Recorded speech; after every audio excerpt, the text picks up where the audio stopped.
dard musibat kelsa kimga aytadi birinchi? Ota-onasiga. Ota-onam hozir sotib ketdilar. Yana dardini kimga aytadi? Shikoyatini, arzini kimga qiladi? Qoziga. Qozi meni qonimni to'kilishini, fatvosini tayyor qildi o'limimni. Kimga aytadi yana dardini? Zorini kimga iltijo qiladi? Podshohiga.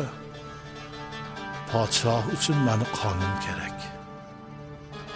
Ey Allohim, yolg'izni yori o'zimman degansan Alloh, mana yolg'iz bo'ldim, endi o'zing yorliq qilgin deb kulib Allohga qarayapman dedi. Shoh aytdi: "Ey 70 yoshga kirgan qari shoh, shundoq iymon